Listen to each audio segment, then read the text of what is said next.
Convido você a abrir o texto que nós lemos, Filipenses 2.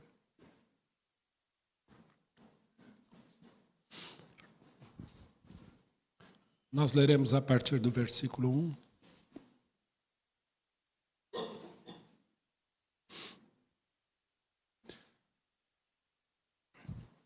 Filipenses 2, 1.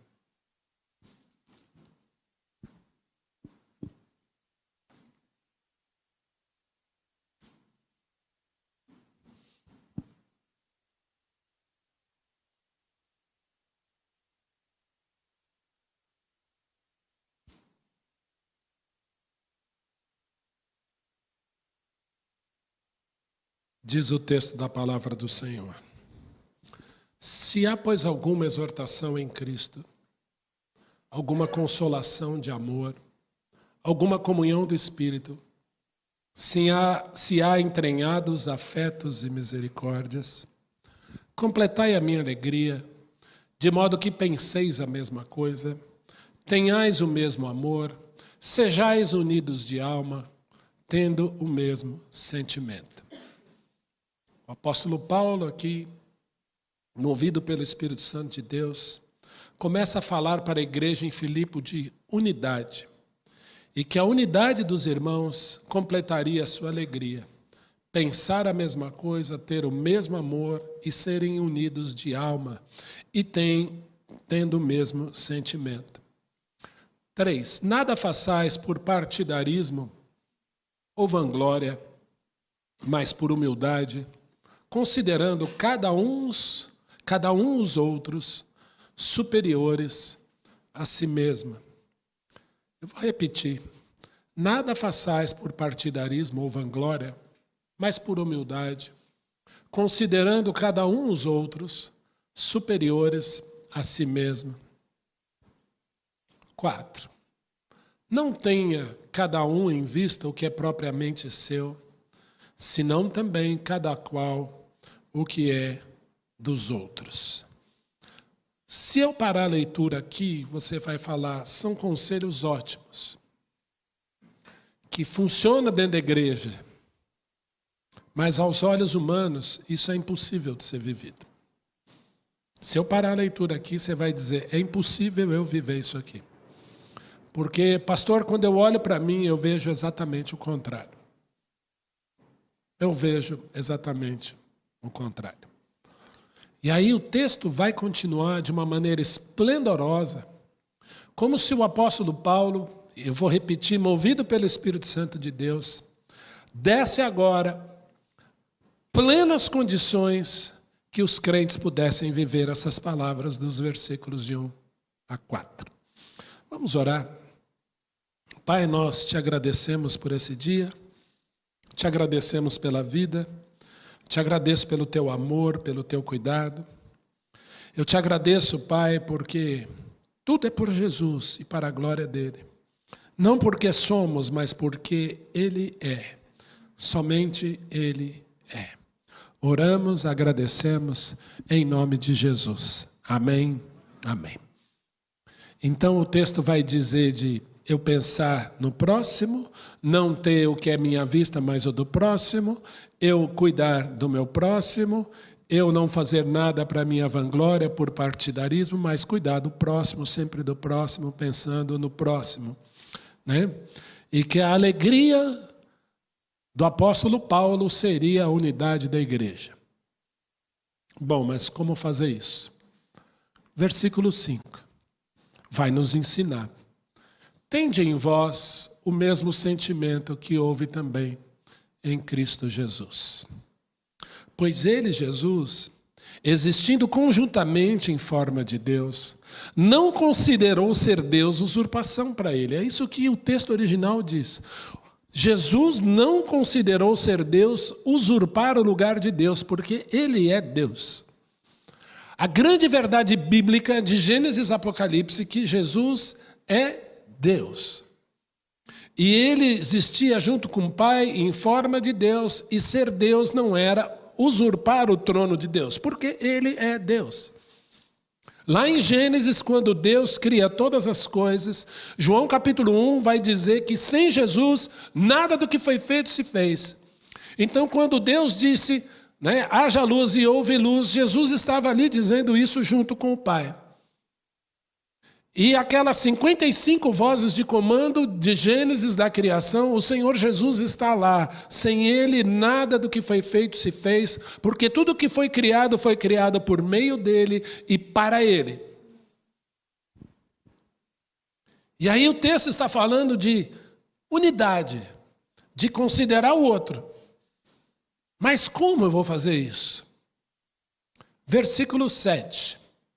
Ele que é Deus não considerou ser Deus usurpação, Ele que é o Criador, Ele que é Senhor, tudo foi criado por Ele. Irmãos, eu sempre digo isso, classe de catecúmenos e novos membros. A única vez que Deus vai usar a mão para fazer alguma coisa em Gênesis é quando Ele cria o homem. A ser, Ele dá forma, Ele faz isso aqui, forma o homem do pó da terra, lhe sopra nas narinas o fôlego de vida e ele passa a ser alma vivente. O próprio Jesus fez Adão, eu creio assim. E Ele que é criador de todas as coisas, é Deus, criador de tudo que há. Olha aí, 7. Antes a si mesmo se esvaziou. Eu tento entender o que é esvaziar de mim mesmo. Imagine que alguém chega para você e diz assim, para os médicos de plantão, quanto tempo você estudou medicina? 6 anos, mais residência 2, mais o preparo uns 3 ou 4, especialização mais 18, né? Que a vida do médico não é estudar, aí alguém chega para você e fala, joga tudo fora. A partir de hoje você não é nada disso. Você vai fazer outra coisa. Seria um baque. Pastor, eu me preparei, eu ralei para chegar aqui. Antes, Ele, que é Deus, a si mesmo se esvaziou, assumindo a forma de servo, tornando-se em semelhança de homens e reconhecido em figura humana. Jesus foi tocado? Foi. Jesus dormiu? Dormiu. Jesus ficou cansado? Ficou. Jesus teve sede? Teve sede. Jesus pediu água? Pediu. Jesus pediu comida? Pediu. Jesus pousou na casa de pessoas? Pousou. Jesus disse para Zaqueu, Zaqueu, me convém estar hoje em tua casa, vou jantar lá. Desce da árvore, eu vou lá. Já pensou? Alguém chegar, Jesus falar para você, eu vou jantar na sua casa.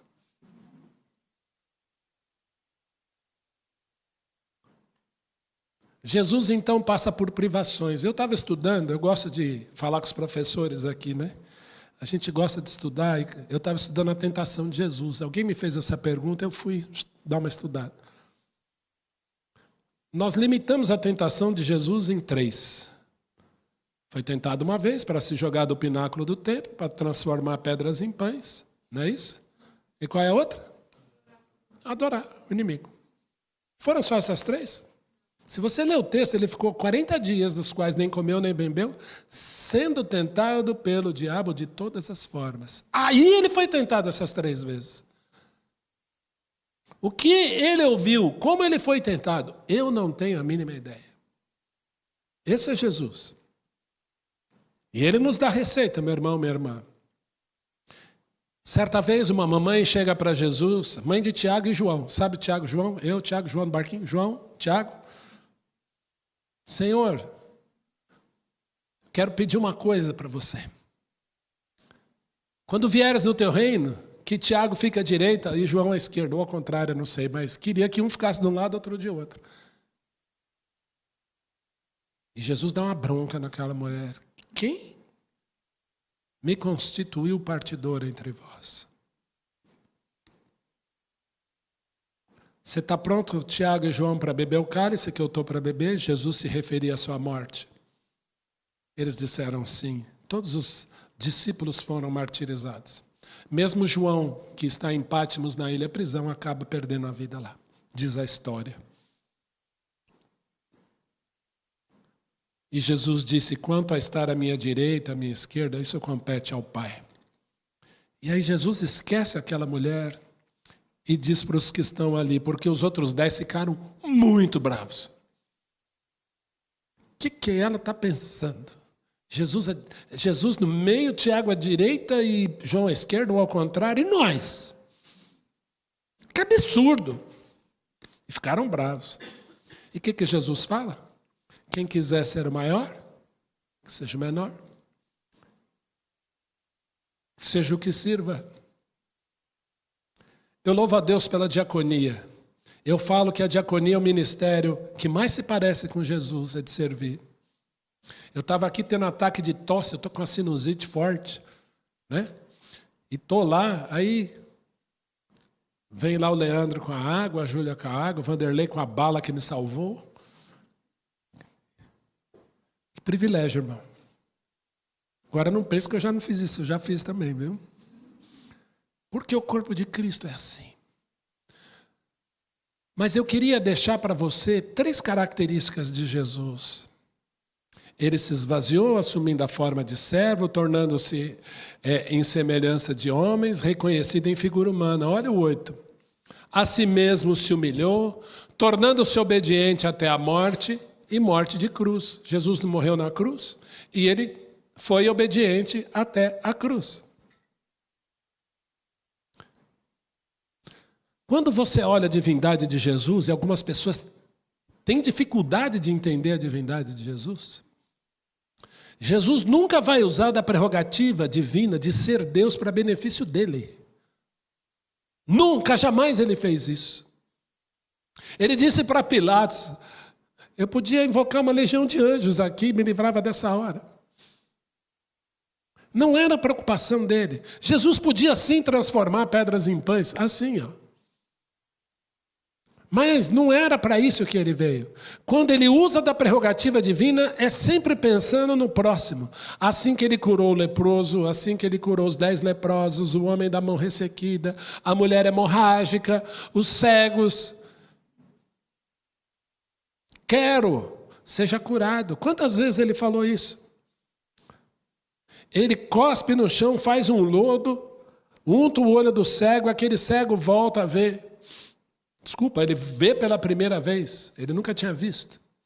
Jesus então refaz o olho dele, como criador que ele é. E ao voltar de Siloé, aquele homem está vendo. Meus queridos, o Senhor Jesus Cristo age como Deus pensando no outro. Mas quando o assunto é Ele mesmo, Ele está sujeito ao Pai 100%, obediente até a morte, e morte de cruz, ao ponto de naquela cruz clamar, Elai, Elai, lama sabachthani, Deus meu, por que me desamparaste? Porque o Pai não podia socorrê-lo ali. Toda a ira, toda a justiça divina estava sobre a pessoa do Filho, para que você fosse salvo, para que eu fosse salvo. Obediente até a morte e morte de cruz. Pelo que também Deus o exaltou sobremaneira e lhe deu o nome que está acima de todo nome, para que ao nome de Jesus se dobre todo o joelho nos céus, na terra e embaixo da terra, e toda língua confesse que Jesus Cristo é o Senhor, para a glória de Deus Pai. Eu amo esse texto e eu queria colocar 3 características de Jesus, da humildade do Senhor Jesus. A primeira, Jesus como homem, esse que se esvaziou da sua glória, assumindo a forma de servo, crê na Escritura. Jesus crê na Escritura. Quantas vezes Jesus citou a palavra? Quantas vezes Jesus citou diretamente o livro de Isaías? Várias vezes. Quantas vezes o Senhor Jesus diretamente citou Gênesis? Tem gente que acha que Gênesis é lenda, é conto da carochinha. Jesus citou Gênesis. Sabe por que Jesus citou Gênesis? Porque ele estava lá. Ele é o Criador de tudo que existe. É ele que na viração do dia vai andar e vai procurar Adão e pergunta, Adão, onde estás? Tive medo porque estava nu e me escondi. E a minha Bíblia diz que Deus andava no jardim. Era o próprio Cristo ali. Meus irmãos, Ele crê na palavra o tempo todo. Sabe por quê? Porque Jesus é a palavra. No princípio era o Logos estava com Deus, e Deus era o Logos, en achren ho Logos, kaithios en hoteos, kaithios en ho Logos. No princípio era o Verbo estava com Deus, e Deus era o Verbo. Ele é a palavra encarnada. Já pensou se o Senhor falasse assim, haja luz, e não houvesse luz? Sabe por que ele deu a ordem, haja luz e houve luz? Porque ele leva muito a sério a sua palavra. E quando ele fala, tudo acontece. Porque ele é o Senhor da palavra. Povoem a terra de animais. Haja separação entre mares e terra firme. Olha lá todas aquelas ordens de Gênesis. Porque ele fala. E a serpente vai tentar a mulher aonde? Na palavra que ele disse. São 6 erros que a serpente propõe ali para a mulher. E ela cai, e Adão também. Deus leva a sua palavra muito a sério. Ao longo da história, tentaram destruir a palavra de Deus. Queimaram Bíblias, queimaram pessoas, tradutores da Bíblia amarrados em Bíblias. Olha a história de Jen Hus e outros. Sabe por quê? Porque o inimigo, desde os primórdios, quer destruir a palavra. Conseguiu? Não. Então, nós vamos mexer no quê? Vamos deixar a tradução pior possível. Vamos deixar a linguagem bem longe daquilo que Deus quis dizer. Então vamos perverter a palavra de Deus. Há traduções excelentes da Bíblia. Tem muita gente que critica João Ferreira de Almeida, mas eu não queria estar na pele dele. Eu sou tradutor de formação. Essa semana eu fiz uma interpretação de uma professora escocesa. Rapaz, eu sofri com aquela senhora. Quase que eu chamei o Léo para me ajudar. Scottish, de Sterling. Mas foi sair do outro lado.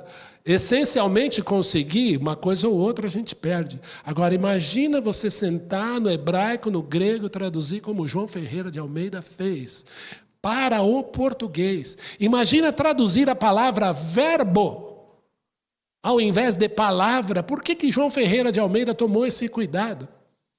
Porque outras versões aparecem. No princípio é a palavra, e a palavra estava com Deus, e a palavra era Deus. João Ferreira de Almeida botou verbo. Por quê? Ele fez uma adequação inteligente, porque na Logos é o palavra. Palavra em português é feminino, em grego é masculino, então ele pôs verbo. Imagina o que não ia ser aí as possibilidades se ele traduzisse talvez. É a palavra, tá vendo? É feminino. E aí vai.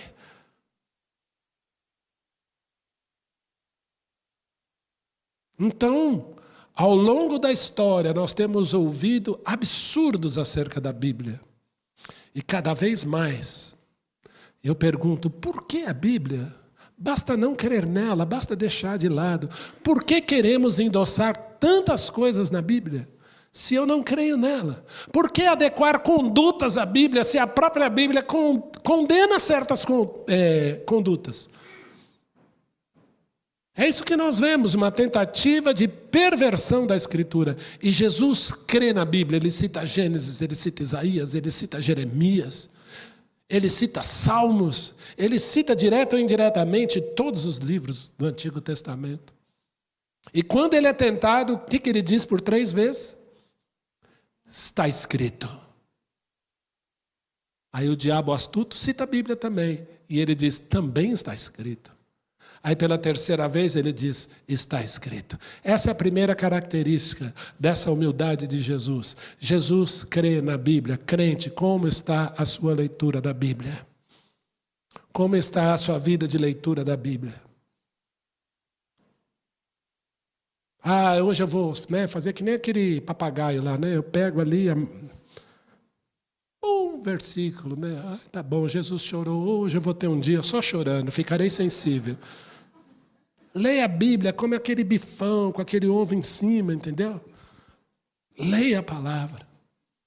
Muitos crentes padecem, sofrem porque a Bíblia está fechada. Leia a sua Bíblia. Olha bem para mim. Leia a sua Bíblia. Deus quer falar com você quando você lê a Escritura. Ele deseja falar com você. Esse livro é o único livro que, enquanto você lê, o autor está do seu lado, falando com você. E não é bitola, não. Deus deseja falar com você. Segunda característica de Jesus, do texto aqui. A primeira qual é? Jesus crê. A segunda, eu não conheço pessoa que teve uma vida de oração nesse mundo como Jesus. Jesus sobe ao monte para orar. 1, 2, 3.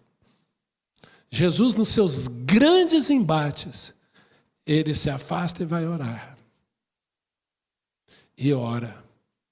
Eu não sei quanto tempo Jesus fica orando. Aqui às terças-feiras, às vezes a gente estipula um horário por uma questão de segurança. Mas tem uns irmãos, umas irmãs aqui, se eu falar, olha gente, vocês podem orar à vontade, não tem pressa para acabar. Vai dar 3 da manhã, está ali, Senhor, estou começando essa oração. E vai. Eu imagino o Senhor Jesus ali horas junto ao Pai. Como está a sua vida de oração? Qual é a primeira coisa que você faz na hora que acorda? Vamos ver se tem uma mensagem para mim. É isso? Antes de pegar aqui essa parte do seu corpo humano, ore. Primeira coisa da manhã, ore. Entregue o seu dia a Jesus, consagre o seu dia a Jesus. Ele deu o maior exemplo. Eu me pergunto, Marcos, nas minhas colocações, nos meus estudos, se Jesus enfrentaria a cruz sem o Getsemane. Não sei a sua opinião.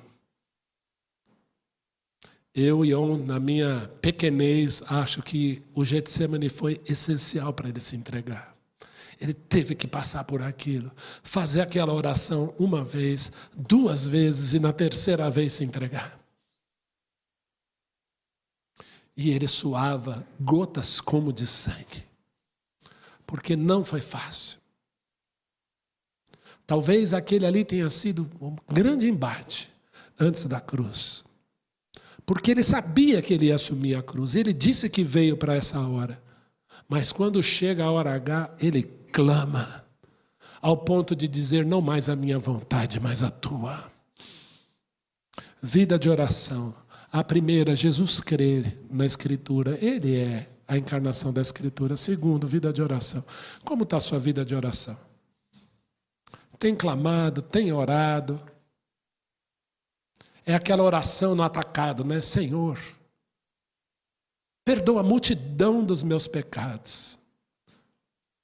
Guarda-me na minha ansiedade. Tudo bem, você pode orar assim. Mas dá nominho para o pecado. Você vai ver a diferença que é a confissão de pecado.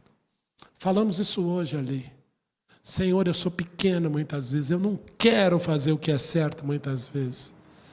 Mas eu clamo o teu nome porque sem ti eu nada posso fazer. Tenha misericórdia da minha alma, Jesus. Sem ti eu nada posso fazer. Sabe qual é a terceira característica? E Jesus viveu isso. Abre lá no Evangelho de Lucas.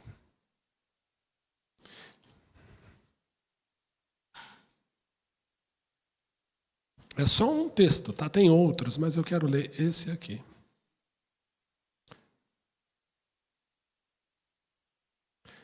Deixa eu ver se é Lucas mesmo. Lucas 4, versículo 16. A gente não liga para alguns versículos da Bíblia, e esse é tão importante. Olha como o meu Jesus, ele crê na palavra, ele tem uma vida de oração, olha agora. Indo para Nazaré, Jesus, onde fora criado, entrou no sábado na sinagoga, segundo o seu costume, e levantou-se para ler. O que você pegou aqui diferente? Segundo o seu costume, o que Jesus fazia? Orava? Naquela época não tinha igreja, né? Jesus estava com quem? Com seus pais. E ele ia lá ensinar. Como de costume. Ah, Jesus e a igreja? Não, não tinha. Mas ele estava sempre no templo, sempre na sinagoga, sempre no meio de seus discípulos, sempre ensinando. Falamos ontem no encontro da família. Quantas vezes você foi Marta e Maria esse ano? Vamos fazer um meia-culpa aqui? Quem aqui foi mais Marta no ano de 2025? Ficou cuidando das coisas? Levante a mão. Olha as Martas. Vou orar. Marto também, né? Tem Marto. Quem mais foi Maria? Fiquei quedado o tempo inteiro aos pés de Jesus. Quem não foi nenhum nem outro? Está indeciso. Quem não quer levantar a mão, levanta a mão. Tá, obrigado. Como de costume, comunhão. O Senhor Jesus nos ensina comunhão, estar com os nossos irmãos.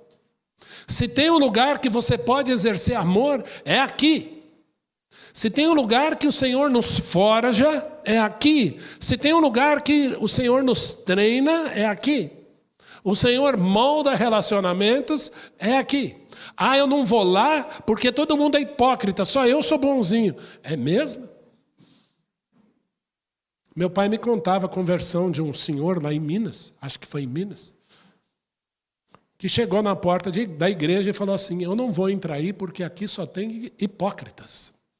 E a pessoa que estava à porta disse, entra, sempre cabe mais um. E ao ouvir isso, foi a conversão daquele homem. Aquela sinceridade custou a conversão dele. Esse lugar é lugar de pecadores. Aqui nós tratamos uns dos outros. Eu fico pensando, Ana, médicos precisam de médicos. Nenhum médico cuida de si mesmo, né? Ah, eu vou fazer uma cirurgia em mim mesmo. Médicos precisam de médicos, pastores precisam de pastores, diáconos precisam de diáconos, presbíteros precisam de presbíteros.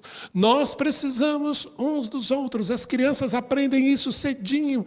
Eu preciso de você, você precisa de mim. Nós precisamos de Cristo até o fim. Sem cessar, sem parar, sem vacilar. Meus filhos tinham medo, né? Sem vacinar, né? Já cantava diferente porque não queriam tomar vacina.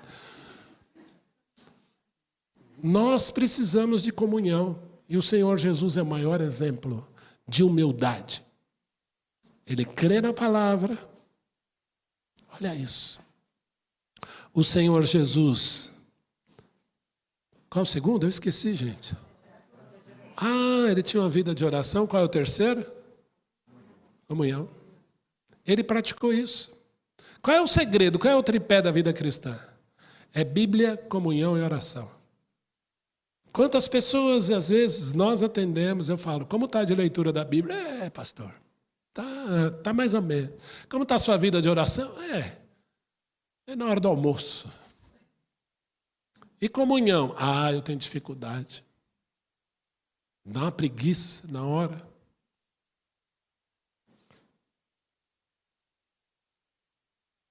O que eu mais gosto desse texto, voltando lá para Filipenses, é a humildade de Jesus. E a palavra humildade vem do grego humilias, que quer dizer terra. Tanto em hebraico como grego, o sentido é muito parecido. Avar quer dizer vir para cá, né? Me inclinar para baixo. E não é isso que ele fez? E no grego eu vejo ser da terra. Eu tinha um professor no seminário que já mora com Jesus, saudoso pastor Jair, pintor. Um homem de Deus, aprendi muito com ele. Ele dizia assim, para nós alunos, de vez em quando, pega a sua Bíblia, tira o seu sapato, põe o pé na terra, esfrega bem o seu pé na terra e começa a ler a sua Bíblia e orar. Deus está mostrando para você de onde você veio e para onde você vai voltar.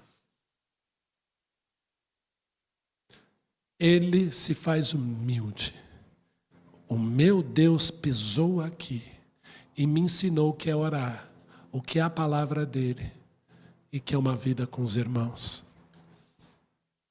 E sabe por que ele fez tudo isso? para te preparar com o encontro com Ele. Que privilégio nós temos. Foi para isso que Jesus veio, deu a sua vida, morreu por nós, para que nós vivêssemos assim, firmados na sua palavra, crendo, invocando o nome dEle, servindo de suporte um para o outro, para aguardarmos a bendita esperança. Amém? Que Deus abençoe você. Vamos orar. Obrigado, Pai, por essa noite, por aprendermos de Jesus, pela bondade de Jesus, porque nós temos só a Ele. Obrigado, Pai, por tão grande amor. Te louvamos, Senhor, porque nada foge ao controle das Tuas maravilhosas mãos. Mas Jesus tem o controle de absolutamente tudo. Agradecemos, Pai, pela nossa igreja, porque um dia lá atrás começamos esse trabalho. Quantas vidas foram alcançadas aqui? E eu me pergunto, quantas vidas ainda serão alcançadas aqui? Pai de amor, nós queremos te pedir que o Senhor chacoalhe a vida dos crentes para que desejem estar aos teus pés. Estar com Jesus é sempre o melhor lugar, aprendendo dele, tendo uma vida aos pés dele. Obrigado porque temos uma palavra que não falha, que mostra o tempo todo um Deus que não falha. Te agradecemos, Pai, porque temos o privilégio do livre acesso à Tua presença, 24 horas por dia, e nós oramos tão pouco. Pai querido, eu te agradeço porque o Senhor nos deu um ao outro para cuidarmos uns dos outros. Bendito seja o teu nome. Oramos, agradecemos, em nome de Jesus. Amém, Senhor.